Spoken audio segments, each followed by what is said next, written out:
Começamos mais um Sapiência Produtiva, seu podcast diário que te ajuda a ser mais sapiente e produtivo. Olá! Hoje a gente vai mergulhar fundo nos ensinamentos de um clássico, né? Quem Pensa Enriquece, do Napoleão Hill. Um livro que, olha, nasceu de uma conversa bem marcante com o Andrew Carnegie. E a nossa missão aqui é tentar desvendar aquele famoso segredo para o sucesso que o Hill passou décadas pesquisando. Exatamente. O Carnegie, na verdade, ele desafiou o Hill, né? Falou, olha, dedica aí 20 anos para organizar uma filosofia do sucesso. Para isso, ele entrevistou, assim, gigantes da indústria do comércio. A ideia central é bem interessante. Sucesso não é sorte, sabe? Tem princípios ali definidos que qualquer um pode aprender e aplicar se quiser mesmo. Uhum. E o Hill fala muito desse segredo, né, inspirado pelo Carnegie, mas ele nunca diz o nome assim diretamente. Ele meio que sugere que funciona melhor quando a pessoa descobre por si mesma, lendo o livro. Parece que o ponto de partida é ter um desejo muito forte. É isso. Correto. Esse segredo, na verdade, ele está meio que costurado nos 13 princípios do livro, sabe? E o primeiro passo, fundamental mesmo, é o desejo. Mas, ó, não é uma vontade qualquer, tipo, eu queria ser rico. Não, é um desejo ardente, quase uma obsessão, e tem que ser definido, bem claro. Tem aquela história famosa do Edwin C. Barnes, né? Que ilustra bem isso. Ele chegou lá no laboratório do Edison, parecendo, sei lá, um vagabundo, mas tinha uma determinação assim, Inabalável. isso, de se tornar sócio do inventor, mesmo sem grana, sem contato nenhum, né? Pois é, o Barnes é a prova viva do pensar em enriquecer. Ele não tinha nada, só essa ideia fixa, essa certeza. E esse desejo intenso fez ele ficar lá, meses, fazendo qualquer trabalho até surgir a chance com a máquina de digitar do Edison, o Edifone. Ele basicamente transformou um pensamento, algo intangível, em recompensa material. Por quê? Porque tinha um objetivo claro e, olha, a persistência para manter esse desejo vivo até conseguir. O Hill até propõe 6 passos práticos para transformar esses desejos em ouro, digamos assim. Ah, é? Quais são? Primeiro, fixar a quantia exata de dinheiro que você quer. Nada de muito dinheiro. Tem que ser específico. Segundo, determinar o que você vai dar em troca desse dinheiro. Não existe almoço grátis, né? Terceiro, estabelecer um prazo definido. Quando você quer ter esse dinheiro? Quarto, criar um plano detalhado para conseguir e começar imediatamente. Agora, mesmo que não se sinta pronto. Quinto, escrever tudo isso. Quantia, prazo, o que vai dar em troca, o plano. Uma declaração clara. E sexto, que é crucial, ler essa declaração em voz alta 2 vezes por dia. De manhã, ao acordar, e à noite, antes de dormir. E enquanto lê, tem que se visualizar, sentir e acreditar que já possui o dinheiro. É quase um exercício de autoprogramação. Nossa, bem intenso isso. Mas faz sentido, né? Ter essa clareza toda. Só que, bom, só desejar não deve bastar, certo? O livro também bate muito na tecla de não desistir, de persistir. Lembro da história do R. Dorby, aquele que parou de minerar o ouro a 1 metro de encontrar um veio enorme. Que coisa, né? Essa história é um soco no estômago, né? Mas é crucial. O Darby aprendeu a lição, e foi doído.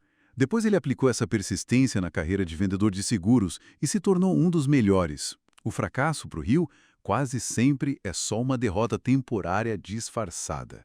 Ele argumenta que a maioria dos grandes sucessos acontece, tipo assim, um passo depois daquele ponto onde a derrota parecia ter vencido.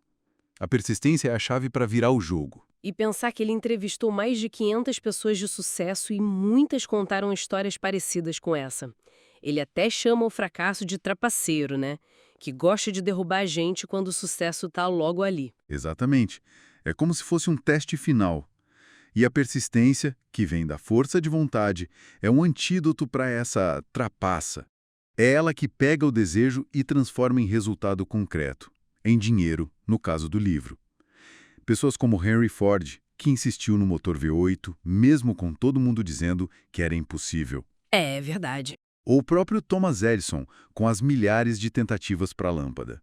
São exemplos extremos dessa teimosia positiva, dessa persistência. Tá certo. Então temos desejo ardente e persistência. Mas pelo que eu entendi, para acumular grandes fortunas mesmo, ainda falta algo. O Rio fala sobre direcionar essa energia, né? Aí entra a questão do conhecimento especializado e aquela ideia do mastermind. Perfeito. O Mastermind é um conceito super poderoso no livro. É basicamente a coordenação de conhecimento e esforço, mas num espírito de harmonia, sabe? Entre duas ou mais pessoas para conseguir um propósito definido. Hill acreditava firmemente que para juntar grandes fortunas, você precisa de poder. E esse poder vem de conhecimento especializado. Mas não só ter o conhecimento, e sim saber organizar e dirigir esse conhecimento de forma inteligente. E o interessante é que ele diz que esse conhecimento não precisa ser todo seu, né? O Ford e o Edison, por exemplo, eles não tiveram tanta educação formal assim. Exato, esse é o ponto. Mas eles foram mestres em organizar grupos, os tais masterminds, com pessoas que tinham o conhecimento que eles precisavam. Exatamente. A capacidade de organizar e liderar um grupo de pessoas com conhecimentos diferentes é em si uma forma de conhecimento e poder muito grande. É uma outra forma de educação. Hill até dizia que essa aliança de mentes cria tipo uma terceira mente, uma força invisível, intangível, que potencializa demais os resultados. Ele acreditava que isso podia até conectar o grupo a uma inteligência infinita, um conceito mais filosófico dele. A própria parceria do Hill mais tarde com o W. Clement Stone, que foi super bem sucedida, é um exemplo disso na prática. Uhum. Tudo isso mostra como a mentalidade é o centro de tudo, né? O que leva a gente para o último ponto-chave que as fontes destacam: a importância de dominar os medos. Ele lista uns fantasmas básicos que ficam assombrando a gente, né? Sim, ele fala de 6 medos básicos. Medo da pobreza, da crítica, da doença, de perder o amor de alguém, da velhice e da morte. E ele considera o medo da pobreza o mais destrutivo e o mais difícil de dominar. Para ele, esses medos são estados mentais, sabe? Eles paralisam a gente, congelam a razão, a imaginação, a autoconfiança e geralmente surgem da indecisão e da dúvida. Entendi. Então, a chave seria, tipo, assumir o controle da própria mente.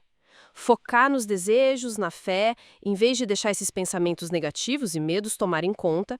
Aquela coisa de tomar decisões rápidas e demorar para mudar de ideia, que nem o Ford fazia, parece ser um hábito importante. Precisamente. É um ponto central da filosofia dele. A mente subconsciente, segundo o Hill, não faz distinção. Ela não julga se um pensamento é bom ou ruim, construtivo ou destrutivo. Ela simplesmente pega aquilo que a gente alimenta nela com mais frequência e emoção e trabalha para materializar. Por isso é tão crucial cultivar um estado mental de fé, de expectativa de riqueza, de sucesso. É preciso se recusar a aceitar a pobreza como inevitável e usar a autossugestão, aquelas afirmações dos 6 passos, a visualização para ativamente reprogramar a mente para o sucesso. E vencer a indecisão, que ele aponta como uma das maiores causas de fracasso. Decidir e bancar a decisão. Ok, então, resumindo tudo, a essência de quem pensa enriquece parece ser essa combinação poderosa de, primeiro, definir um desejo ardente, bem claro, depois, cultivar uma persistência, assim, inabalável, para não desistir nas derrotas temporárias.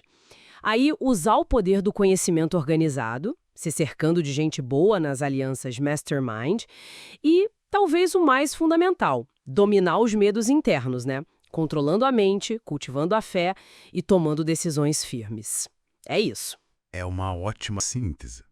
É uma filosofia que exige, sim, uma transformação interna bem profunda.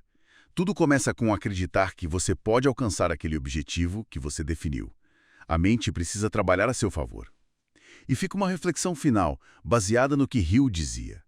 Se nós somos os mestres do nosso destino porque temos o poder de controlar nossos pensamentos, como é que os pensamentos que a gente cultiva todo dia estão moldando o destino que a gente está construindo agora?